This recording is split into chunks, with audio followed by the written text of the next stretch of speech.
Bwana Yesu asifiwe sana, mtu wa Mungu. Siku ya leo tutakuwa tuna ujumbe unasema hekima ya wanadamu. Hekima ya wanadamu. Bwana Yesu, ninasema asante kwa neema yako. Wewe uliye mwingi wa neema na fadhili, uliyenikomboa kwa damu yako ya thamani, uliyetukomboa kwa damu yako ya thamani, uliyetuweka hivi leo tulivyo. Bwana, tu kazi ya mikono yako.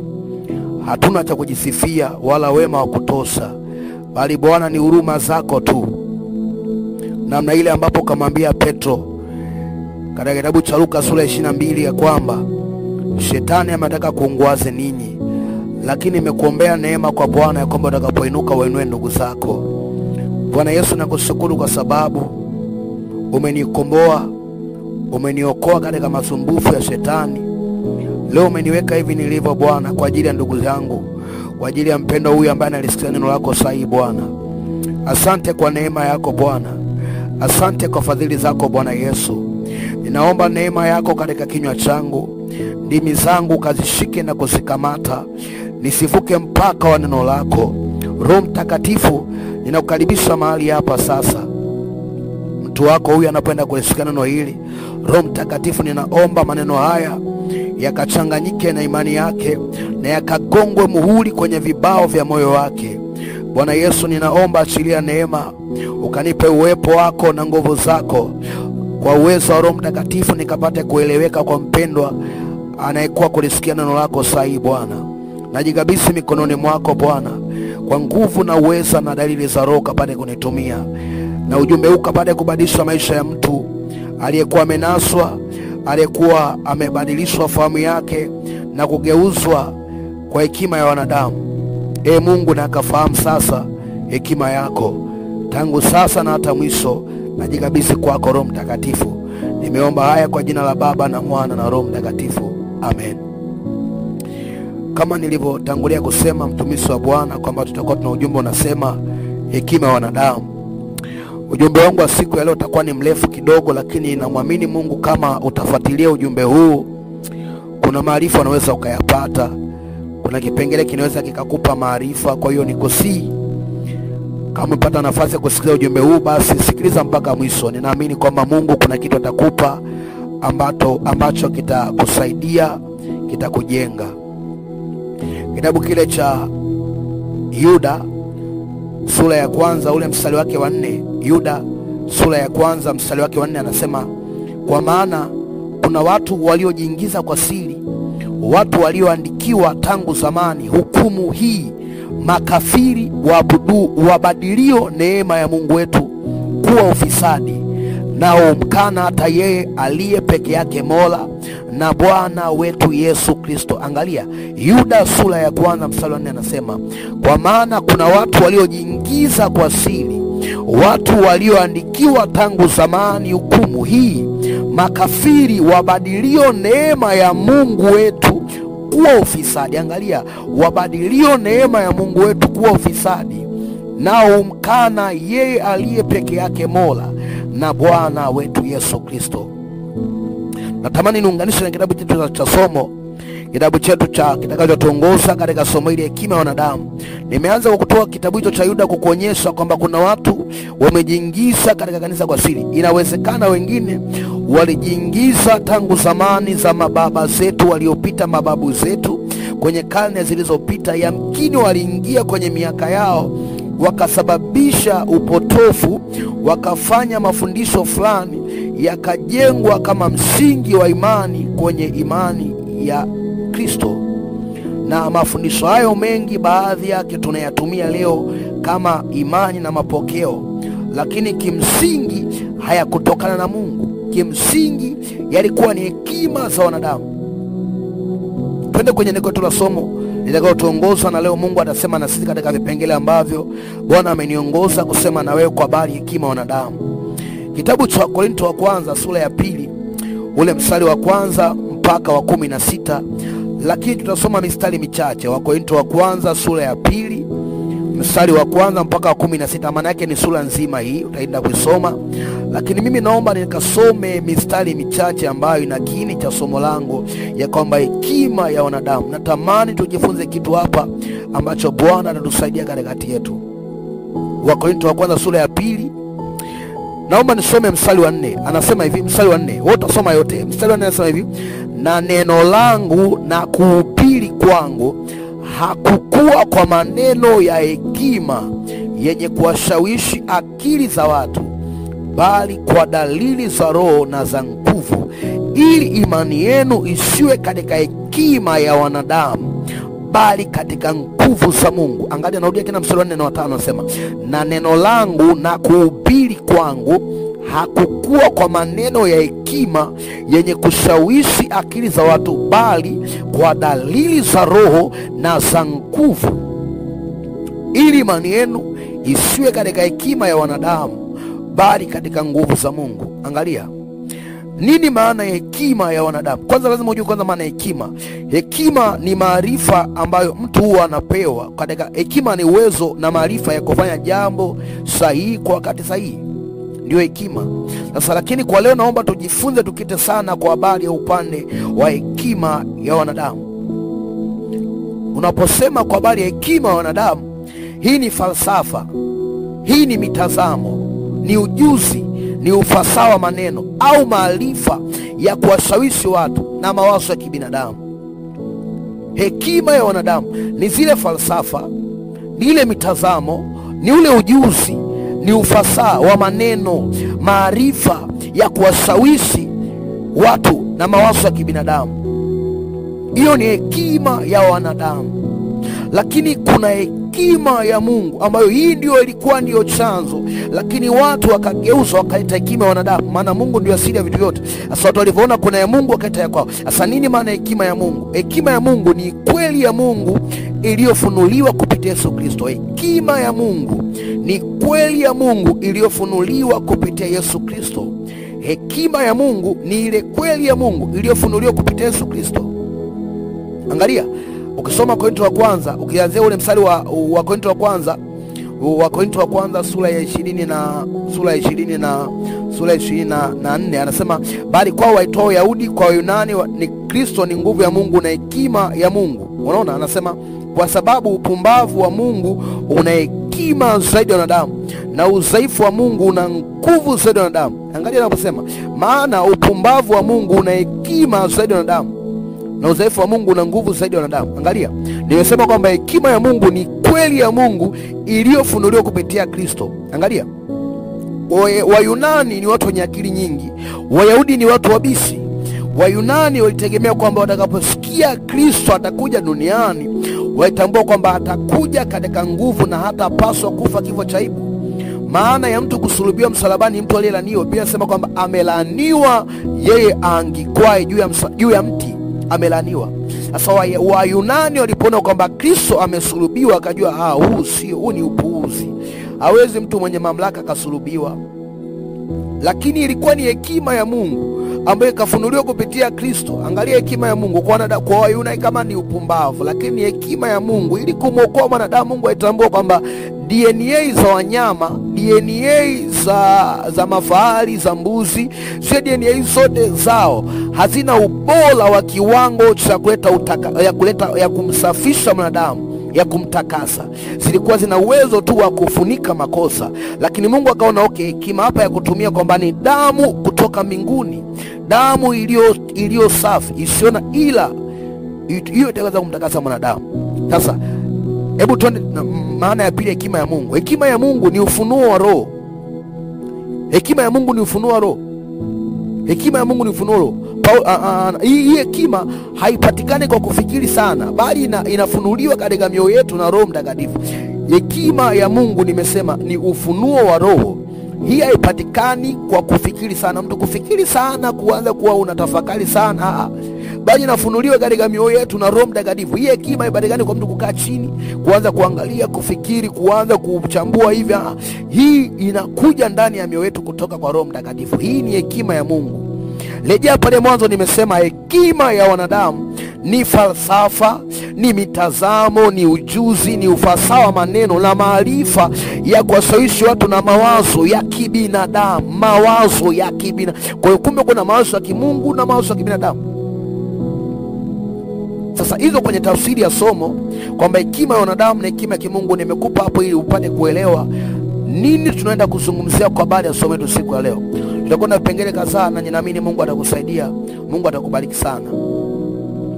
Naomba kwanza nikupe mifano kadhaa ya hekima za wanadamu ambazo zipo tunaishi nazo, alafu tutakapokuwa tunaendelea na somo letu utaelewa ni nini madhumuni ya somo hili kwetu ili kutuponya.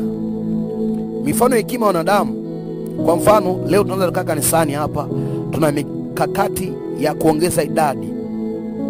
Umeona, tuna mikakati ya kuongeza idadi ya watu. Angalia, sio dhambi kuongeza idadi za watu, na ndio Mungu anachokitaka. Anasema kwamba tawi lile linalozaa upaliliwa, anasema upaliliwa, lakini mtu usiokatwa utakatwa, usiozaa utakatwa, utachoma motoni, lakini lile tawi lizaalo ulipalilia na kulifanya kwa bora.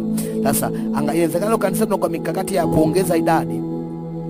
Sasa tunaweza tukajikuta kwamba tumeandaa mifumo mingi ya kuwavuta watu kwa ushawishi wa kimwili badala kuwavuta watu kubadilika roho. Tutajikuta tumevuna nafsi lakini tumezikosa roho.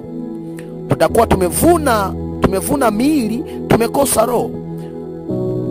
Angalia unielewe, tumevuna miili lakini tumekosa roho. Tunajikuta tunaweza kana kundi kubwa makanisani, lakini lile ni miili tu, roho zao zipo mbali na Mungu. Biblia inasema kwamba watu hao wananiheshimu kwa midomo, mioyo yao ipo mbali na mimi. Unaweza kana tumekuwa na kundi kubwa, lakini kundi lote lile linaenda upotevuni. Sasa unaweza kaunda hekima fulani ya kuonyesha kwamba namba na idadi ya watu, mtu akiwa na idadi kubwa ya watu, maana yake labda huyo ni mtumishi wa Mungu wa kweli, labda huyo ni mchungaji wa Mungu wa kweli, labda huyo ni mwinjilisti wa kweli, labda huyo ni mwalimu wa kweli, labda huyo ni mtume wa kweli ama nabii wa kweli. Sasa kuna hekima ambacho kinakuja kwamba tumeona huyu mtu amefanikiwa kuongeza idadi kubwa kwa muda mfupi, labda huyu mtu anabidii katika kuongeza watu. Kwa hiyo tunaangalia ile idadi ya watu kwa hekima ya wanadamu, tunaona huyu mtu basi kama watu wote hao wameenda kwenda kwenye mkutano wake, kwenye kongamano lake, watu maelfu, watu mamia, au jamaa na kanisa kubwa sana na watu wengi. Kwa hiyo kuna hekima kanakuja kwamba huyu mtu hawezi kudanganya fahamu za watu wengi, huyu bila shaka ni mtumishi wa Mungu wa kweli. Hapana. Angalia, kuwa na watu wengi, kuwa na idadi ya watu wengi sio kigezo. Sisi tunaangalia matunda ya roho na ukomavu kama kipimo kikuu cha mafanikio. Tunaangalia ukomavu wa kiroho na matunda ya roho kama kigezo kikuu cha mafanikio. Kukusanya watu haitoshi, kwamba tumepata kundi kubwa haitoshi. Tunaangalia watu wamekomaa kiroho. Je, watu wana matunda ya roho yamezaliwa kweli, ama tumekusanya kundi kubwa ambalo bado lipo katika dunia, lipo ndani ya kanisa lakini bado ni dunia, yani ni dunia ndani ya kanisa. Mungu atusaidie sana. Lakini nikupe mfano mwingine wa pili kwamba hekima ya wanadamu tunaonaje mazingira. Hiyo kwenye namna ya kwanza nimekwambia tunaona kama mtu mwenye kundi kubwa ama idadi kubwa tumeongeza, tumeona kwamba hii ni ya kimungu, lakini kumbe ni hekima zetu tulivyofikiria. Lakini pia kwa namna nyingine, angalia hekima ya wanadamu. Leo hii unaweza kukuta tunaanza kuyapamba mafundisho kwa namna mbalimbali ili kuwavutia watu. Tunaweka mafundisho laini ambayo hayawezi kumuumiza mtu roho yake, bali atamfanya afurahishwe ili aje. Tunasema kuwavutia watu, lakini unajikuta kumbe tunakuja kuwavuta watu ambao hawana utayari wa kubadilika, ila wana utayari wa kufurahishwa. Angalia, Biblia inasema hivi, kwa maana ile huzuni ya Mungu huleta toba. Yani mtu anapata huzuni ya kimungu ndani yake unapomkemea kwamba mwanangu umefanya hivi sio vizuri, anapata toba ndani yake. Lakini haya mambo ya kufurahishana yanakuja kutoa kiroho. Mungu atusaidie sana. Sasa unakuta leo tunaacha kuhubiria watu habari ya ubaya wa dhambi, habari ya msalaba, habari ya hukumu. Tunahubiria mambo ya kuwavutia, tunavutia mambo ya feeling good gospel. Tunasema feeling good gospel, yani injili ya kujisikia raha, yani mtu anahubiriwa injili ana furaha, yani injili, yani feeling good gospel, yani injili fani, yani ya kujisikia mtu ajisikie vizuri, ajisikie amani. Sasa hiyo zote ni hekima za kibinadamu. Angalia. Lakini pia mfano mwingine nikupe mfano, kuna ile hekima ya kupunguza utofauti, kuondoa na kuficha mafundisho ambayo hayaendani na matakwa ya jamii yanayoweza kuwafanya watu kuwasikiliza. Angalia, kuna ile hekima watu wanaifanya leo kupunguza utofauti, yani kuondoa au kuficha mafundisho ambayo huenda yatakuwa yanawakera watu. Angalia, yani wewe unapunguza utofauti, yani kati ya mimi na jamii.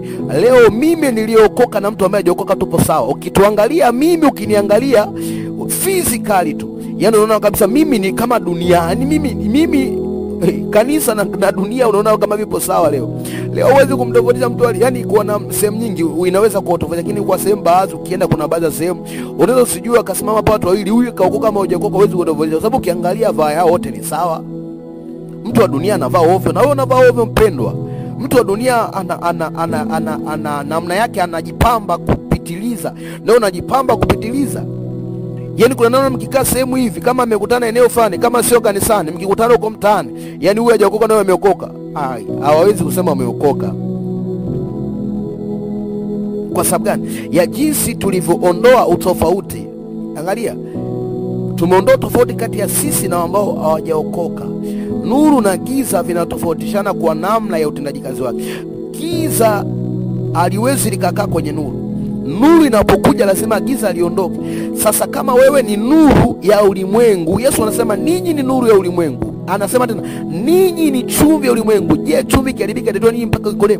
Sasa kama umejijua ni nuru, alafu unaenda kwenye giza, unaacha kutoa nuru yako ili giza litoke ingie nuru, unajikuta unaenda kwenye giza, unaacha giza, yani wewe unalifuata giza. Kwa hiyo wote mnakuwa giza. Kwa hiyo kanisani mnaleta giza. Unatumia hekima kwamba tuondoe tofauti ndio tukapata. Hii imekulikuta kanisa moja sana kubwa huko miaka ya nyuma. Ilipoanza kuingiza mambo ya kidunia, kusema tunawavutia watu, tunawavutia mataifa ili wapate kuokoka, wasione kwamba kuokoka ni mzigo. Walipokuwa wakifanya hivyo, kumbe ni watu wanaingia wazinzi, wanatoka wazinzi, wanaingia makahaba, wanatoka makahaba, wanaingia walevi, wanatoka walevi, kwa kuchukuliana. Hii hali ya kuchukuliana nayo, unapoishi kama mataifa, wanatazama nini? Wanakuonaje wewe? Wanakuona kama mwenzao. Mungu atusaidie sana.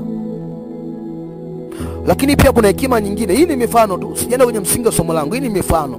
Mfano mwingine, kuna ule mfano, kuna maneno mabaya sana ambayo haya yananiumiza sana. Wanasema fuata moyo wako, fuata amani ya moyo. Fuata amani ya moyo. Hili neno linaumiza sana. Hili neno, kuna mahali Paulo alisema kwamba kwa habari ya kufanya maamuzi, kwenye habari, nadhani kwenye habari ya watu kuwa na mahusiano fulani, akasema amani ya Kristo na iamue ndani yenu. Amani ya Kristo na iamue ndani yenu. Amani ya Kristo iamue ndani yenu. Amani ya Kristo. Yesu pia akatuma wanafunzi kwenye Mathayo sura 10, akasema popote mtakapoingia mji, mtakaoingia nyumba yote, amani yenu na iwafikirie na iwarudie ninyi ikiwa mmestahili kuwepo katika ile sehemu. Sasa angalia, kuna hekima zinakuja leo kwambia fuata amani ya moyo. Ukiona umevaa una amani, basi wewe jua huna kosa kwa Mungu. Angalia, inawezekana ukavaa kwa amani, lakini kuna mkaka akawa na kuangalia pale kanisani. Inawezekana ukajiweka hivyo, lakini kuna mwingine ameumia pale kanisani, amekwazika. Wewe unabaki na amani. Hii hali hebu tuitoe wapendwa. Mungu atusaidie sana. Wewe unavaa una amani, lakini angalia kuna watu utawacha na amani huku. Wewe umevaa, jilinde wewe, jilinde na mlinde na mwenzako. Wewe kwa ndio utakuwa na amani. Umevaa kwa ajili labda umevaa tu kwa furaha, lakini kumbuka kwamba kuna wenzako wana imani haba. Kuna sisi hapa ambao tuna imani haba, tuna imani kidogo. Hebu tuonee huruma kidogo. Kuna sisi ambao tukiona mtu amekuwa kwa namna fulani ya kidunia tunapata mashaka. Hebu tuonee huruma kidogo. Hebu hiyo hekima ambayo umeingiziwa ndani yako kwamba kusema fuata amani ya moyo, hebu iondoe. Hebu weka kwamba amani ya Kristo, sio amani ya moyo wako. Biblia inasema hivi kwenye Yeremia sura ya 17 mstari wa 9, maana moyo ni mdanganyifu kuliko vitu vyote. Unaposema maana moyo ni mdanganyifu kuliko nini? Vitu vyote. Hebu Mungu atusaidie sana. Mungu atusaidie sana. Hiyo hekima hizo za namna hiyo kwamba fuata amani ya moyo ndio zinazopoteza sana kanisa la Mungu. Na Mungu tuendelee sana, tusaidie sana kwenye kizazi chetu hichi. Maana yaliyoko sasa ni yanatisha. Hiyo Yeremia sura ya 17 mstari wa 9 nasema maana moyo huwa mdanganyifu kuliko vitu vyote, una ugonjwa wa kufisha, nani aweze kujua? Angalia, alafu ndo unasema kwamba fuata amani ya moyo. Mungu atusaidie sana. Hekima za wanadamu. Lakini pia kwa namna nyingine, kuna hekima nyingine, tunakumbatia maadili mapya ya jamii. Kanisa linaacha mafundisho yake ya jadi na maadili kama ndoa, maisha na kadhalika kwa hofu tu ya kukataliwa na ulimwengu. Angalia, kuna hii hali pia imekuja sasa hivi, tunakumbatia maadili mapya ambayo ni yanaharibu jadi ya imani, jadi ya imani, kama mila ya imani, yani kama ile misingi ya imani. Kuna kupokea haya maadili mapya yanayokuja. Warumi sura ya 12 mstari wa 2 inasema, basi ndugu zangu, na wasi kwa huruma zake Mungu, itoeni miili yenu iwe dhabihu iliyo hai, takatifu, yenye kumpendeza Mungu, ndiyo ibada yenu yenye maana. Tena itoeni miili yenu iwe dhabihu iliyo hai, takatifu, yenye kumpendeza Mungu, ndiyo ibada yenu yenye maana. Tena msifuatishe namna ya dunia hii. Angalia, kumbe dunia ina namna yake. Na hapa ninaposema dunia, sisemei physical, sisemei hii haya mazingira. Sisemei dunia hii ardhi. Nasemea dunia maana yake ni mfumo wa maisha. Tunaposema dunia lazima uelewe. Hatusemi dunia hii hii dunia ardhi. Anasemea kwamba habari ya mifumo ya maisha. Kwa utakaposikia neno dunia, wanasema msige dunia wala mambo yaliyomo. Maana yake ni ile mifumo ya kiulimwengu, ndio tunasema dunia. Kwa utakaposema dunia umeingia kanisani, maana yake ni ile mifumo ya kiulimwengu imeingia kanisani, ile mifumo ya watu wa kimataifa imeingia kanisani, ndio tunasema dunia. Kwa hiyo anasema wala msifuatishe namna dunia hii. Lakini leo tunakumbatia maadili mapya mabaya machafu katika jamii ili tu tusikataliwe, Mungu atusaidie sana watu wa Mungu. Lakini pia kuna hekima nyingine ambazo tunaweza tukaziona kama ni sawa, ile kwamba mtu anaona kwamba utajiri ndio kama sababu ya kimungu. Hizi pia ni hekima ambazo zinatuaffect sana watumishi wa Bwana. Kuna mtu anaona kama utajiri, labda mtumishi fulani amekuwa tajiri, au labda mimi leo nimekuwa tajiri kwa sababu ya vitu fulani, aona kwamba ndio sababu ya kimungu. Hebu hii hekima tuitoe ndani yetu. Sio kwamba kanisa limekuwa sana kwamba ndio thawabu, kwamba Mungu ndio amewapa thawabu. Sio kwamba kanisa limekuwa haraka fasta ndio thawabu. Japokuwa ni kweli ukikaa vizuri na Mungu mambo haya tutayaona, lakini sio kigezo kikubwa sana cha kukitafakari sana kwamba limekuwa sana ndio tumekuwa tunaona hii thawabu ya kimungu. Hebu tuiondoke kwenye upande wa hekima wanadamu, tuangalie katika upande wa kiroho zaidi. Usiamini kwamba kila utajiri na mali anasa ndio uthibitisho pekee wa baraka na kibali cha Mungu. Lakini pia hekima nyingine leo tunaweza tukaweka kwamba mitindo na burudani katika ibada. Kwa mfano leo kuna sehemu kuna ibada, Mungu anisaidie sana. Mungu azidi kunisaidia. Mimi bado ni mdogo tu, umri wangu ni mdogo sana. Lakini kuna mambo nimezamilia na mwambia Mungu anisaidie nisiyafanye. Kuna baadhi ya sehemu unaweza ukaliko kwenye tamasha labda la nini, alafu unaona mchukua MC mmoja tu yani kwa sababu tu ana kipaji cha kuchekesha tu, mtu wanamleta ili kuchekesha. Yaani tumekosa mambo ya kuzungumza ya kiroho, tumeamua kuleta mambo ya maigizo ili watu wacheke, ili watu wafurahi. Na ndio maana hata leo tumekuwa na ibada za maigizo. Kulia ni maigizo. Tumekuwa na ibada za watu kunena, ni maigizo. Watu ambao hawapo rohoni ni maigizo. Leo tunahangaika kutafuta MC gani atakuwa bora hapa kuleta shamla. Ili ni mambo ya vijana, ni mtu gani? Yaani ni mambo ya hekima wanadamu, mitindo. Unaweka mambo fulani ambayo itaita burudani kwenye ibada, kuwafurahisha watu. Labda unaleta muziki wa kisasa, unajua ninaita muziki wa kisasa. Ndio watu yani pale ni kama show tu, anapiga show anaondoka zake. Badala ya kuweka kipaumbele kwenye ibada ya kweli na neno la Mungu, tunaweka kipaumbele kwenye mambo ambayo hayana msingi. Atavutia watu, atafurahisha watu, lakini hata mjenga mtu roho. Hizo zote ni hekima za wanadamu. Sasa hiyo ilikuwa ni upande wa mifano. Hebu twende kwenye msingi ninapotaka kuingia kwenye somo letu. Sasa hiyo ilikuwa ni mfano tu hekima ambazo leo zipo, unaweza kaziangalia kama kuna moja, kama kuna zote, kama unaona kama sijawa sahihi, lakini nimejaribu kutaka kuzielezea. Mungu anisaidie sana. Kama kuna namna labda sijaongea inavyotakiwa, basi Mungu anisaidie sana. Lakini nilikuwa nataka kuna namna nielezee, Mungu anisaidie. Sasa hebu tuangalie udhaifu wa hekima ya kibinadamu zidi ya hekima ya Mungu.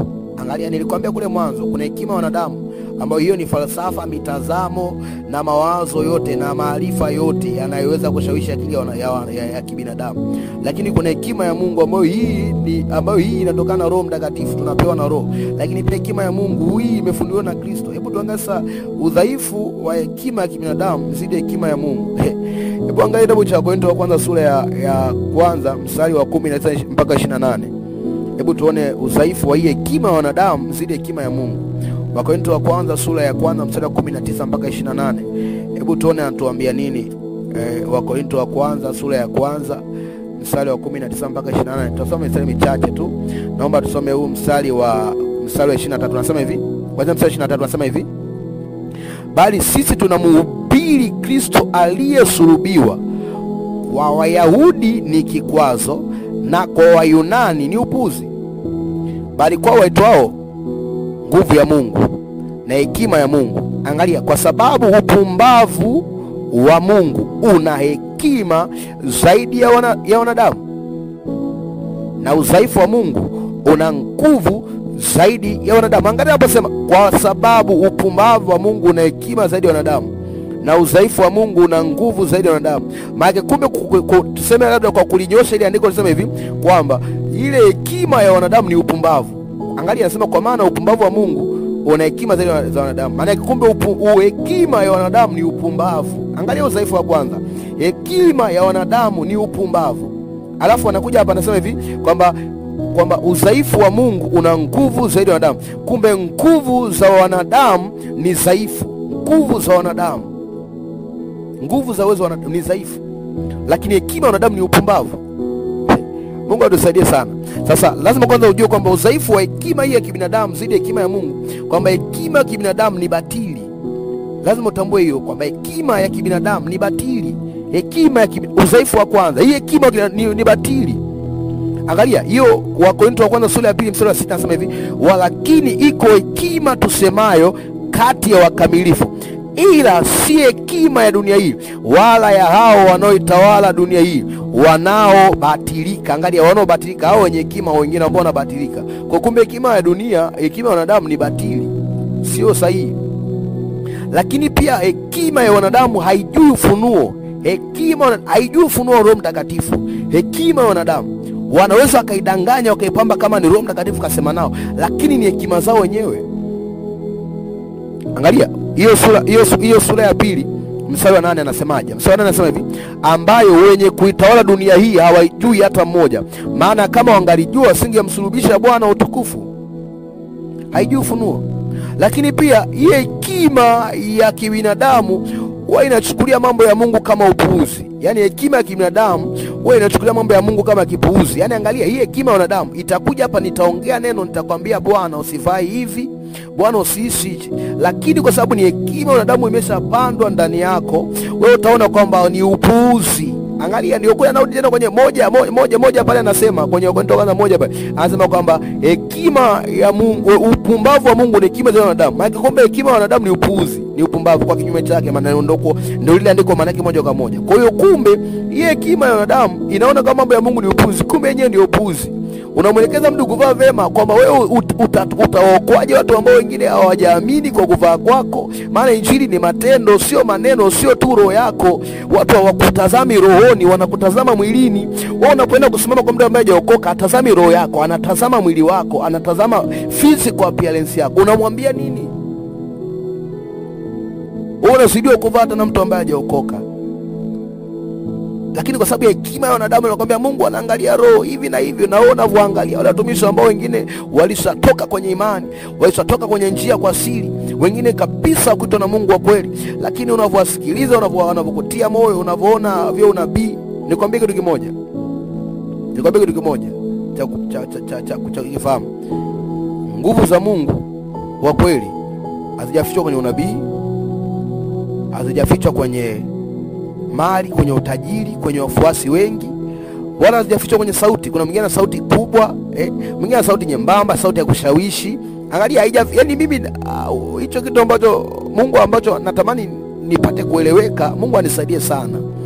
Lazima utambue hicho kwamba nguvu za Mungu wa kweli hazijafichwa kwenye mtu kutoa unabii, sio na tabiri ama na sauti kubwa na ubiri akija anasema haleluya. Yani nguvu za Mungu, yani Mungu wa kweli yupo kwenye neno lake mwenyewe. Maana neno lake ndio kweli. Yesu anasema kwamba Baba watakase kwa hiyo kweli, na hiyo kweli ni neno lako Mungu. Neno lako Mungu ndio kweli.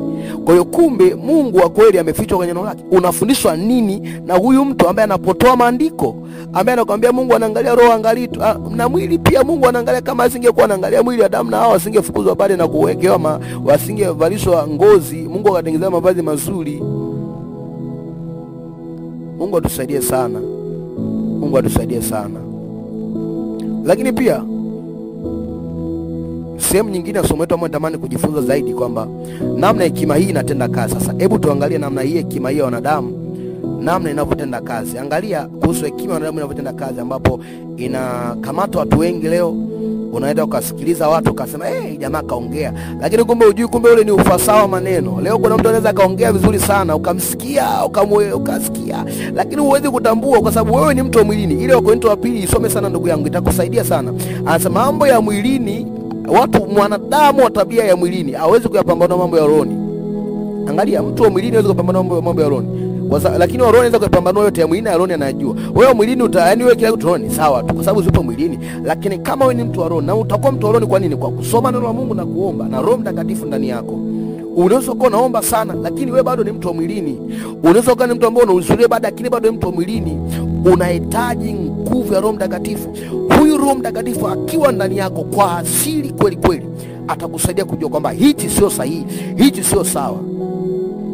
Leo kuna hekima zimekuja watu wengine wanakuambia kwamba kuna baadhi ya vitu ni Roho Mtakatifu anamkataza mtu binafsi, lakini sio watoto wanakatazwa. Hiyo tu kama hiyo mtu alifanya ni mapenzi yake mwenyewe. Roho Mtakatifu hawezi kukataza kitu ambacho mwingine hajamkataza. Kama ipo sawa, basi Mungu yeye anajua, nisije nikaingilia mambo ya Roho Mtakatifu, lakini yeye pia anajua ipo, yeye mwenyewe anajua, anatambua mwenyewe. Lakini usiwe kigezo cha kwamba kila wakati ya kusema wale mbona hivi wanafanya, mbona mimi hivi na Mungu atusaidie sana.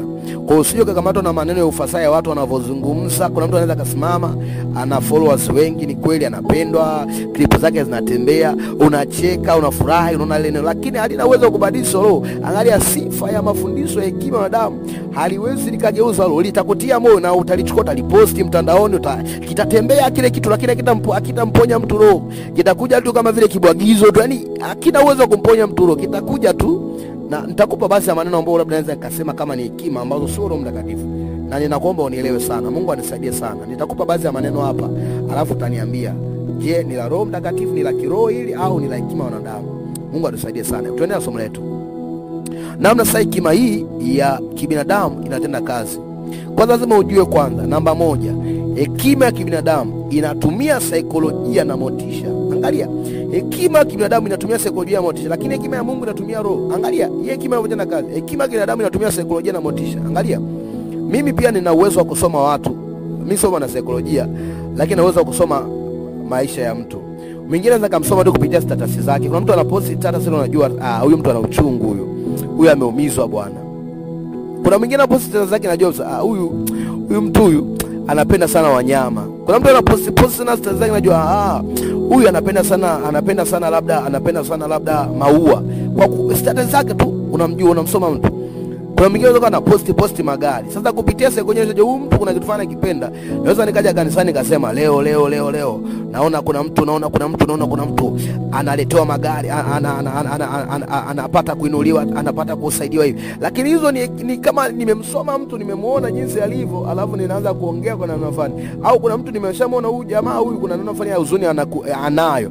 Alafu nakuja hapa ninasema waliokukwaza wataanguswa. Hivi yani ni hekima ambazo zipo. Kuna wakati unaweza ukasoma tu kanisa ukasema watu kwa mfano hivi. Sasa nikupe mfano hivi. Angalia, tunajua kwamba kwenye sasa hivi kizazi hichi watu wengi tunapitia ziki na matatizo. Hakuna si na changamoto, hata mimi na changamoto, na ninapenda kutiwa moyo. Kwa sababu napenda kutiwa moyo, labda ndio nimeenda kwenye kanisa fulani, kwa sababu ile mchungaji wa hilo kanisa fulani ama huyo mtumishi wa kanisa fulani shajua kama watu wanapenda kutiwa moyo, atakuja na mafundisho yake atakukutia moyo kwamba ni mambo ya kawaida ya kibinadamu, kwamba Mungu atakutetea hivi na hivi na hivi na hivi. Tunajua Mungu atatutetea, lakini nipe jambo la kiroho ambalo litanisaidia ndani yangu. Natamani roho yangu inuke kuliko hayo mnaoniambia mimi. Haya maisha, magari, mali zipo, tutazipata. Kwa hiyo mnaweza kasoma saikolojia ya watu akajua hawa watu wana shida. Kwa kama wana shida nije kwa namna gani? Nawaambia ukombozi wa kitu fulani. Nawaambia ukombozi wa siku fulani. Nawaambia kitu fulani. Maana najua watu wengi wamezaliwa kwenye mazingira wakajua hawa itakuwa nikiwaambia kitu fulani wataamini mapema. Kwa hiyo hii hekima ya wanadamu inabezi kwenye saikolojia na motisha, yani kuwapa watu ile motivation fulani, yani hivyo. Ndio hekima ya wanadamu ilivyo. Inawafanya watu wajisikie vizuri badala ya kuwafanya wapate ufunuo na nguvu ya halisi ya Roho Mtakatifu. Hii inajenga imani katika ufasaha maneno na si nguvu za Mungu. Mtu anakuja anakuambia kumtendea vibaya jirani yako, ujue atakuja kuwapata watoto wako. Ukimtendea mtu hivi atakuja kukupata. Hizo ni hekima za wanadamu. Na watu wote wanajua, yaani hekima za wanadamu hata mtu asiokoka anaweza kazitoa. Kuna watu walikuwa hawajaokoka lakini wana hekima. Kuna mtu mmoja waga nilikuwa namsikilizaga sana. Watu sio mimi nilikuwa namfuatilia, watu walikuwa nampost sana. Nikaja kufuatilia kumbe jamaa hajaokoka. Kwa sababu gani? Nikaja kugundua kumbe jamaa yeye ni mtu tu mwenye uwezo mkubwa wa kisaikolojia. Anatambua mambo mengi. Kwa hiyo anavyoongea vile, watu wanajua. Unajua kuna watu wale kama wanajua ni kama, yani nichukulie kama niseme kwamba kwa namna fulani kama wale sio ni wahitaji. Yani kuna watu ambao yani yeye ni yani kama nichukulie ni lugha gani ambayo itaeleweka. Mungu anisaidie hapa. Ni lugha gani ambayo itaeleweka hapa? Yani ni watu kwamba mashabiki, niseme kama mashabiki. Una mashabiki afu kuna wafuasi. Sasa kuna watu kutoa na posti, nikajifunza kwa huyu jamaa kumbe inaonekana hata hajaokoka. Ila sasa kwa sababu ya uwezo mkubwa wa kimaarifa, mimi leo kuja kukuambia kwamba asifanya kazi na asile. Sawa, hilo neno ndio kwenye maandiko lipo kwamba inasema hivyo, lakini sio kwamba ndio neno la kutumia kama neno la kiroho. Ni mambo ambayo hata mtu ambaye hajaokoka anajua kwa kabisa kwamba hii nifanikiwe, lazima nifanye kazi kwa bidii. Kuja kukuhubiria kwamba lazima umke mapema sio mambo ya kiroho. Kuja kukuhubiria kwamba ufanye kitu fulani nini na nini sio mambo ya kiroho. Kuna mambo ya kiroho ambayo kukiambiwa yanakujenga roho yako. Mungu atusaidie sana. Kwa hiyo hizo namba moja, ujue kabisa kwamba utendaji kazi wake wa hekima ya kibinadamu inatenda kazi kupitia saikolojia na motisha. Yaani unacheza na akili yako. Unajua akili ya huyu mtu imebase kwenye kitu gani. Ndio kile kwa nacho kitake. Unajua nikiongea ama ninafanya ufasaha fulani, watu wameshikwa na watu wamekamatwa na mahusiano. Yaani mtu anajua kwamba vijana wamekamatwa na mahusiano. Kwa hiyo anakuja na hekima za hususu misamiati kama mahusiano anaileta sasa. Anajua kama watu wengi wamekamatwa sasa hivi mambo ya endi. Wanajua watu kipindi hichi mambo magumu vima vimekaza. Kwa anakuja na hekima fulani unakuja hapa sawa. Anajua kabisa kanisani watu nikija hapa, asilimia kubwa ya kanisani hapa watu wana migogoro na ndugu zao, watu wana migogoro maofisi. Anajua hapa kuna watu hapa ofisini kwao hapa hawana amani, mishahara midogo. Kwa hiyo anakuja utainuka kibiashara. Lakini okay, Mungu kama ni mtu amepewa ufunuo, Mungu atusaidie sana. Sasa hebu tuangalie kivipi kanisa linaharibika kwa sababu ya hekima za kibinadamu. Kivipi kanisa linaharibika kwa sababu ya hekima za kibinadamu? Namba moja, kanisa linaharibika kwa sababu ya hekima ya kibinadamu. Kwa namna ya kwanza, kukubali tamaduni za kidunia. Kama hivyo tamaduni zinaingia kwa sababu ya hekima tu za watu wakwambia vaa unavyotaka, Mungu anaangalia roho, angalia mwili. Kanisa linakuja kuharibika. Kwa hiyo tunabadili tabia za kimungu, za kimaadili. Kwa hiyo tunabadili tamaduni, tunaingiza tamaduni za kidunia. Lakini pia asali nyingine, kanisa linaathirika kwa sababu kutokukubali ukweli wa Mungu. Leo kanisa kuna watu ukiwaambia ukweli unaonekana wewe ni muongo kwa sababu wanakuona kama umepitwa na wakati. Lakini sikulaumu mpendwa, inawezekana nipo umezaliwa humo. Nimekuja kugundua kuna wakati nilipokuwa sana nakaa na tafakari, nikaja kuona kumbe kuna mtu mwingine tunaweza tukafanya hivi hata ukimwambia hataki kuelewa. Kwa sababu inawezekana ni kweli ndugu yangu umezaliwa kwenye familia baba na mama walikuwa wanaenda kanisani, wamekupulisha kwenye mavazi hayo, unavaa mavazi hayo ndugu yangu. Yamkini umekulia kwenye familia unapelekwa kanisa hilo, yamkini umekulia kwenye kanisa ndio mafundisho uliokuwa nayo. Lakini unapokuwa mtu mzima, hebu yabadilisha mambo ya kitoto. Onyesha kwamba umekuwa ni mtu mzima. Badilisha ile mambo ya kitoto ambayo ulifundishwa na wazazi, ulifundishwa na kanisa ulielewa. Sasa hebu ifuate kweli ya Mungu. Nikwambia kitu kimoja, huwa naambiaga marafiki zangu kwamba sisi hatuongozwi na kanuni na sheria za wanadamu. Tunaongozwa na neno la Mungu. Neno la Mungu ndio katiba yetu. Yaani kama nchi na katiba na rais. Kama nchi na katiba na rais. Rais hana mamlaka ya kuharibu katiba. Yaani ni kosa kubwa sana kiongozi wa nchi kuharibu katiba. Hata kama ni mchungaji, ni marufuku kuharibu hata yodi moja, hata nukta moja kwenye yodi ya neno la Mungu. Ni marufuku, ni dhambi. Kwa hiyo licha kwamba una mamlaka, hata kama ni rais, haruhusi kuvunja katiba ya nchi. Ni sheria, ni kosa kisheria. Kwa hiyo sisi hatuongozwi na watu, Hatuongozwi na wachungaji yani wanaokuja na hekima zao. Tunaongozwa na wachungaji wanaoongozwa na neno la Mungu. Hatuongozwi na wachungaji wanaojiongoza kwa mafunuo yao wenyewe. Hilo likusaidie sana.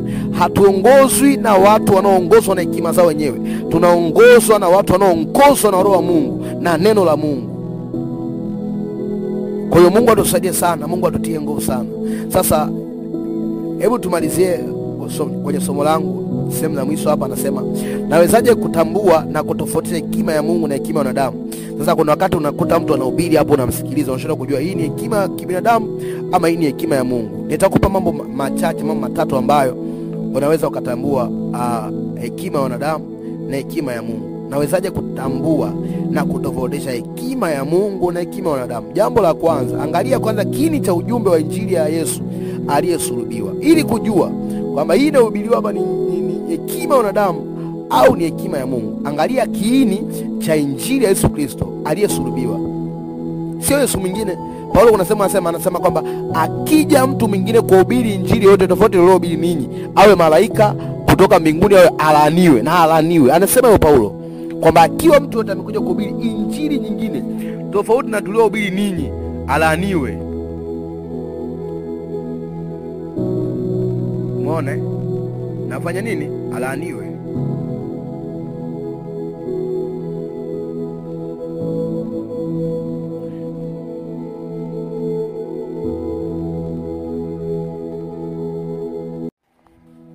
Sasa kitabu cha Wagalatia ile sura ya kwanza ule mstari wa 8 anasema, Wagalatia sura ya kwanza mstari anasema, lakini ijapokuwa sisi au malaika wa mbinguni atawahubiri ninyi injili yoyote isipokuwa hiyo tuliohubiria, na alaniwe. Anavyosema, angalia, isipokuwa hiyo tuliohubiri na alaniwe. Ikiwa malaika au sisi kati yetu atakayehubiri injili nyingine ambayo hamkuhubiriwa, na alaniwe. Sasa kiini cha ujumbe wa injili ya Yesu Kristo aliyesulubiwa, kwanza namba moja, lazima ihubiriwe habari ya dhambi na habari ya msamaha wa dhambi. Maana kama umeenda kwa daktari, lazima akwambie ugonjwa na kupe dawa. Kwa hiyo lazima akwambie kuhusu dhambi, ubaya wa dhambi, lakini pia lazima akupe suluhisho ambalo ni msamaha wa dhambi. Lakini pia injili ya Yesu imebebwa na habari ya watu kufunguliwa, kwamba lazima uombewe habari ya upewe msaada pia kufunguliwa kwenye vifungo vya giza. Hiyo ni injili ya Yesu, maana alikuja kutafuta na kuokoa kilichopotea. Lakini pia habari ya Yesu kurudi. Kwa hiyo ujumbe kwa namna kubwa wa injili, ili kupima hekima ya kibinadamu, lazima tuangalie namba moja kwenye ujumbe wa injili ya Yesu Kristo aliyesulubiwa. Je, dhambi inahubiriwa, inatajwa kwa msisitizo, sio kwa juju kuipakaza paka, kwa msisitizo na mkazo inahubiriwa habari ya dhambi, na je habari ya msamaha wa dhambi. Lakini je, tunahubiriwa habari ya kufunguliwa na kuponywa magonjwa? Je, Yesu anahubiriwa habari ya Yesu kurudi? Unaweza ukaa kwenye kanisa ukiona kwamba wewe unahubiriwa wakati wote ni watu kufunguliwa, kuponywa, kunini, lakini uambiwe habari ya Yesu. Biblia inasema hivi, Yesu alipokuwa akifundisha na kuponya, angalia, alipokuwa akifundisha na kuponya, maana lazima ufundisho la Mungu habari ya dhambi, utubu dhambi hivi na hivi, afu ndio uje kuponywa. Sasa kama unaweza kumponya mtu ambaye ni kahaba afu kamwacha hadi kwenye ukahaba wake, hujamsaidia chochote. Zaidi sana umemsaidia kwamba arejee kwenye ukahaba wake. Ni bora tungemwacha vile vile akiwa na ugonjwa wake, afanye ugonjwa wake, aende kufanya mambo yake na ugonjwa wake, kuliko kumponya anaenda tena kurudi kwenye ukahaba wake, baki arudi kule dhambini. Kuponya watu sio kigezo cha kwamba ndio nguvu peke yake za kumpima mtu wa Mungu. Hapana. Tunaangalia, je, dhambi yanaisema kweli na msamaha wa dhambi, lakini pia tukufunguliwa, lakini pia habari Yesu kurudi. Lakini ukumbuke kwamba hivi yote pia sana naiga. Leo hii kuna watu wanahubiri ni wana agenda za kipepo kabisa, lakini wanajifanya kuhubiri ili kuteka mioyo ya watu. Nimekwambia kwenye ile ya Yuda moja, anasema kuna waliojiingiza kwa siri. Anaweza kukwambia habari Yesu kurudi, tena ataka tabiri siku, mwezi, lakini kumbe wapo kinyume kabisa na Mungu. Lakini pia anza kaupili watu kufunguliwa, kafunguliwa kweli, lakini pia anza kukwambia kwa habari ya dhambi kwa juu. Lakini hapo kwenye dhambi huwa asemei sana, atakubidia tu kwa juu fulani mnafanya, lakini hivyo kwa sababu wao kubwa, asilimia kubwa wenyewe wanatenda mabaya. Lakini pia namna ya pili ya kuangalia, nimesema nawezaje kutambua na kutofautisha hekima ya Mungu na hekima ya wanadamu. Namba 2, angalia matunda. Angalia matunda. Je, fundisho hilo linafanya watu kuwa wanyenyekevu, wacha Mungu na kuwa wana upendo, au linawafanya kuwa wajivuni, wana watu wa kujivuna na kujihesabia haki yao wenyewe na kutamani utajiri wa dunia? Angalia hiyo pia kitu jifunze kama mpendo. Angalia sana matunda ya huo ujumbe. Lengo lake ni nini? Lengo lake ni kufanya watu kuwa wanyenyekevu, wacha Mungu na kuwa na upendo, au linafanya watu kuwa na wajivuno au kujihesabia haki yao wenyewe, au kuwa na roho ya kutamani tu utajiri wa dunia? Angalia sana mpendo, kwa makini, angalia sana. Je, hilo fundisho lina base kwenye upande matunda yake ni nini? Kuwafanya watu wajione kwamba wanastahili kwa wale watakao kuwa nayo, vyote ni sawa, au lengo lake ni kufanya watu kuwa wanyenyekevu, wenye moyo wa kupenda kutii, wenye moyo wa kupenda kufuata neno la Mungu, au kuwafanya kuwa na kiburi, kujiona kwamba wamekuwa na maono na mafunuo mapya, kwamba wamepata mafunuo mapya zaidi, kwamba wamekuwa ni wa kiroho mpaka kwamba wamepata na mambo ya kiroho mapya? Angalia sana hilo fundisho, lengo lake ni nini? Ni nini? Kuwafanya tukuwa na kiburi cha kutaka kubadilika, cha kutaka kufuata maadili ya kimungu, ama ni nini? Lakini pia angalia lengo la mwisho la huo ujumbe. Nimesema nawezaje kutambua kutofautisha hekima ya Mungu na hekima ya wanadamu? Angalia lengo la mwisho. Ujumbe una lengo la kumtukuza Yesu na kazi yake ya msalaba, au ujumbe lengo lake tu ni kumtukuza mwanadamu na kiongozi na utajiri wake? Angalia sana lengo la ujumbe. Je, ni kumtukuza Yesu Kristo wa msalaba kweli, au ni kwa ajili ya kiongozi fulani? Lakini ni ngumu pia kama mtu hajejazwa Roho Mtakatifu kutambua haya yote. Utakuwa ni mtu wa kufuata, utakayemwona wote amesimama kwenye madhabahu utasema ni mtumishi wa Mungu, yote ambao utamwona anafundisha na followers utasema ni mtumishi wa Mungu, lakini kumbe sio. Nikwambie sana kwamba tupo kwenye kizazi ambacho tunatawaliwa sana na watu namna hii. Mitandaoni, makanisani, wapo watu wana hekima na ujuzi wa hali ya juu, wana hekima katika kuongea, kwenye kupangilia maneno, wana hekima ya misamiati, ana hekima ya kuunda mambo na kutengeneza taswira ambayo itakufanya wewe uweze kumwamini, lakini kumbe ni hekima yake tu ya kibinadamu. Kwa hiyo Mungu atusaidie sana, usitishwe na sauti ya mtu, usitishwe na unabii anaotoa mtu, usitishwe na watu, yani hali yoyote ile, lakini wewe angalia Roho Mtakatifu. Roho Mtakatifu ndani yako ndio kitu kinacho kukusaidia kujua huyu yuko kwenye upande wetu wa Mungu ama yuko upande wa ambao sio kwetu. Mungu atusaidie sana. Mungu atusaidie sana. Baba, ninasema asante kwa uwezo wako na neema kwa ajili ya mpendwa huyu Mungu wangu. Ninaomba neema na msaada katika kupambanua roho, maana pia ni moja ya kalama za Roho Mtakatifu. Unasema katika kitabu cha Korinto wa kwanza sura ya 12 kuanzia mstari wa 8 ya kwamba zipo karama mbalimbali lakini Roho anayetenda kazi ni mmoja. Leo unasema kuna karama za watu wa neno la maarifa, wengine neno la hekima, wengine imani, wengine kuponya, wengine miujiza, wengine kutafsiri lugha, wengine aina za lugha, lakini wengine kupambanua roho. Bwana, ninaomba hii neema ya kupambanua roho kwa majira haya, maana kuna watu wamejiingiza kwa siri wakibatilisha hata neema ya msalaba.